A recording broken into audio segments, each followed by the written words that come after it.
बिस्मिल्लाहिर्रहमानिर्रहीम अस्सलामुअलैकुम वरहमतुल्लाहि वबरकातुहू। कैसे हैं आप सब। उम्मीद करती हूँ कि आप सब अपने घरों में खुश और आबाद होंगे। दुआ है अल्लाह पाक आप सबको अपने घरों में खुश रखें, आबाद रखें, सेहत और तंदुरुस्ती अता फ़रमाए, रमज़ानुल मुबारक के रोज़े रखने की तौफ़ीक अता फ़रमाए, नमाज़ें पढ़ने की, कुरान पाक पढ़ने की तौफ़ीक अता फ़रमाए। और ये जो वबा फैली हुई है पूरी दुनिया में, अल्लाह पाक हमें इससे जल्द अज जल्द निजात दिला दे। अल्लाह पाक हम सब पे अपना रहम फ़रमाए। और जो इंडिया में आजकल सूरत हाल बनी हुई है, अल्लाह पाक उन पे अपना रहम फ़रमाए, क्योंकि हम मुसलमान हैं ना, अल्लाह पाक ने हमारा दिल ही ऐसा बनाया है कि हमें दूसरों की तकलीफ़ देख के हमें तकलीफ़ होती है। तो आप लोग भी जो है उनके लिए दुआ करें, क्योंकि वहाँ के हालात भी बहुत ख़राब हैं। अल्लाह पाक उन सब की मदद फ़रमाए, उन सब पे रहम फ़रमाए, उन सब पे जो है अपना रहमत नाजिल फ़रमाए। रहमतों का महीना है, मुबारक महीना है, सब दुआ करेंगे तो अल्लाह पाक ज़रूर सुनेंगे और अल्लाह पाक हमारी भी हिफाजत फ़रमाए।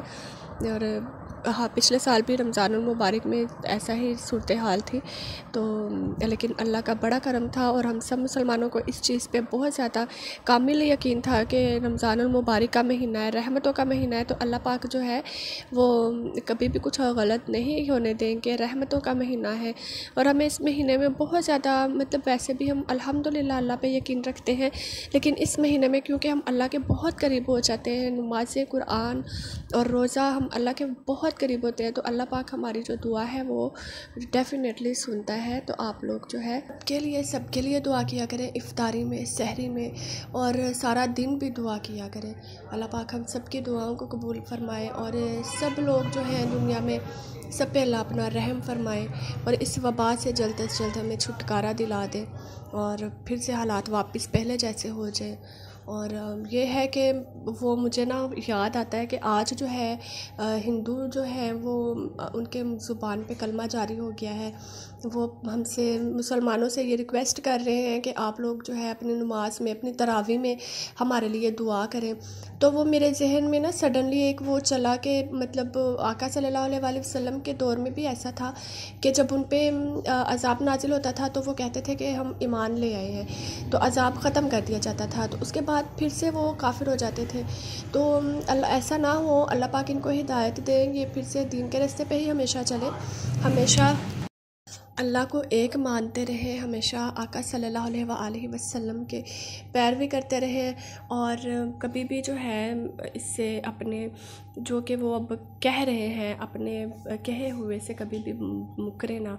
अल्लाह पाक सबको हिदायत दें। और फिर से वही बात कहूँगी कि अल्लाह का शुक्र है, लाख लाख शुक्र है कि हम लोग मुसलमान हैं। जितना भी शुक्र अदा करें बहुत कम है कि हम लोग मुसलमान हैं। तो जनाब ये जो है मैं यहाँ पे स्त्री जो है ना अपनी ठीक कर रही थी। याद होगा आप लोगों को शायद कि मैंने एक बार पहले भी जो है ना आयरन जो है ठीक करने की कोशिश की थी और ठीक कर भी ली थी। तो आज भी मैं वही पंगे शंगे कुछ ले रही थी, तो लेकिन क्या हुआ कि सही करने के चक्करों में ज़्यादा ही ख़राब हो गई ना, वो एकदम से पटाखा बिजली ये स्त्री ने छोड़ा, तो वो तार जो थी ना अंदर वो दूसरी तार के साथ टच हो रही थी, तो उसकी वजह से अंदर जो है ना वो चिंगारी उठ गई। तो मैंने शुक्र किया कि मैं लकड़ी के बेड पे ही बैठी हुई थी और कोई नुकसान नहीं हुआ। और रोज़े में भी थी ना, तो अल्लाह पाक हिफाजत करने वाले हैं बंदे की। तो वैसे भी कहते हैं कि रोज़े में अगर जान जाए तो हम सीधे जन्नती हैं और रमज़ान में जान जाए तो हम सीधे जन्नती हैं। तो बस ये है कि ज़िंदगी तो हम इसलिए हम मौत तो नहीं मांग सकते ना कि हम अल्लाह हमें मौत दे दे, नौज़ुबिल्लाह कि हम लोग जन्नत में जाए, रमज़ान में हमें मौत दे दे या रोज़े में दे दे। ज़िंदगी तो अल्लाह की जो है वो जान जो है वो अल्लाह की अमानत है, वो जब उसने लेनी है लेनी ही है।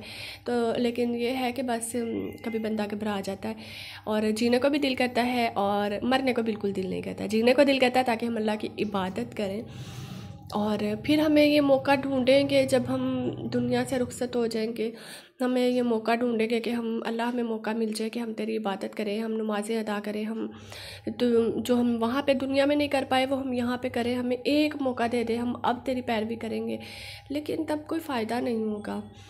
मैं सर्च कर रही थी ऐसे ना, मतलब देख रही थी, बयान सुन रही थी, तो वहाँ पे ना एक मौलाना तारिक जमील साहब का छोटा सा क्लिप था कि जो है ये देखें, मैंने इसको ना चलाया था, वो देखें लाइट जो है ना जल गई, लेकिन वो फिर बंद हो गई थी। लेकिन ना ये लाइट जो है ना, वो जैसे ही मैंने स्विच लगाया ना, इसको हिलाया, तो लाइट ने ऐसे पटाखा मारा, वो लाइट टूट ही गई। अब लाइट जलती ही नहीं है इसकी जनाब।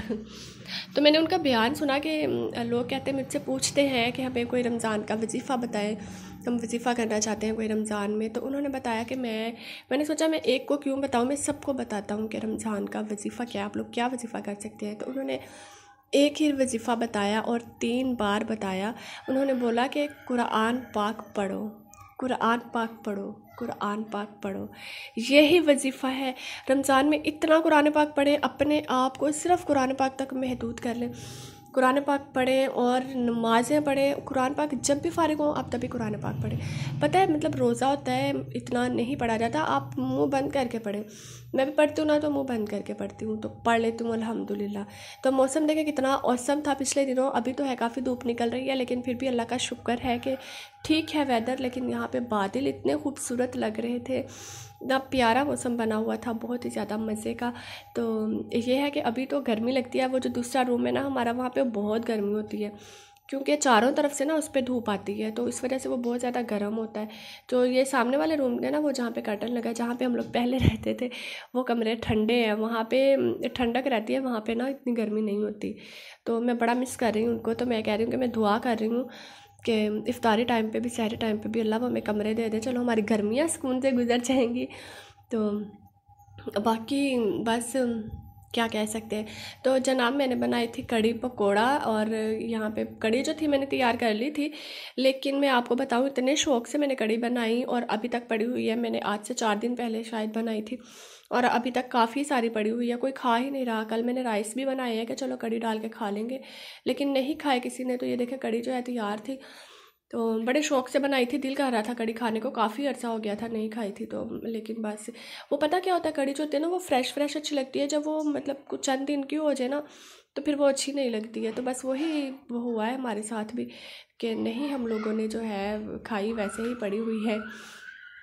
और बताएं कैसे हैं सब लोग, ईद की तैयारियां शियारियां हो रही हैं। बस मैं तो अभी कोई तैयारी श्यारी नहीं कर रही हूँ ईद की, क्योंकि और मतलब हो भी नहीं रहा, क्रेज़ भी नहीं हो रहा कि ईद के कपड़े लेने हैं। और सुना है कि आज से लॉकडाउन भी लग जाएगा, बंद हो जाएंगी सारी मार्केटें। बस ये है कि भाइयों के होता है कि छोटे हैं उनके होने चाहिए। एक जो मुझसे छोटा है वो, उसको भी इतना नहीं शौक़ होता और मुझे भी इतना नहीं होता। बाकी जो 2 छोटे हैं ना, उनको बड़ा होता है कि हमारे कपड़े हों, और फिर हमारा भी दिल करता है जैसे हम बड़े हैं वो छोटे हैं उनके होने चाहिए। और यहाँ पे जना मैं बना रही थी पकोड़े शकोड़े। और वैसे मेरी जो चच्ची है ना, उनकी बहन आई हुई है माशाल्लाह, चाची के यहाँ जो है बेटा हुआ है, तो वो यहाँ पे आई हुई है। तो वो शॉपिंग करके आती है, मुझे अपने कपड़े वगैरह दिखाती है। मैं आप लोगों के साथ उसकी शॉपिंग ज़रूर शेयर करूँगी, काफ़ी अच्छी उसने शॉपिंग की है। तो बस वही देख के मैं खुश हो जाती हूँ। और बाज़ारों में कहते हैं बहुत ज़्यादा रश है, इतना ज़्यादा रश है, कहते हैं कि मतलब ना ही जाएं तो बेहतर है। और बस यही वीडियो थी आज की। मुझे पता है कि मैं काफ़ी दिनों बाद आती हूँ और छोटी सी वीडियो बना के चले जाती हूँ। असल में मेरे पास कोई वीडियो होती ही नहीं है बनाने के लिए, लेकिन मैं आज कोशिश करूँगी कि काफ़ी सारी वीडियोस बना के रख लूँ और आप लोगों के साथ एक रेमेडी भी शेयर करूँगी जो आप ईद से पहले करेंगी और गोरी चिट्टी हो जाएंगी। तो चलती हूँ जनाब, यही वीडियो थी आज की। और पकोड़े मेरे फ्राई हो रहे हैं, जिन जिन का रोज़ा है उनको देख के रोज़ा लग गया होगा कि पकोड़े शकोड़े बन रहे हैं। और मेरा भाई है ना, उसको ये होता है कि इफ्तारी में ना फ्राई चीज़ कोई लाजमी होनी चाहिए, कोई फ्राई चीज़ मस्ट वो खाता है, उसके बगैर उसकी इफ्तारी नहीं होती है। तो आज भी मैं उसके लिए जो है बनाऊंगी कोई समोसियाँ जो है ना, मैंने पट्टी मंगवा के रखी हुई है, समोसा पट्टी मंगवाई थी मैंने, तो वो पड़ी हुई है, वो मैं इंशाल्लाह बनाऊंगी। और बस चलती हूँ, बहुत सारा ख्याल रखिएगा। और प्लीज़ जो है रमज़ान है, रमज़ान मुबारक में किसी का दिल ना दुखाएं, खुश रहें, एक दूसरे के साथ सलूक से मोहब्बत से रहें।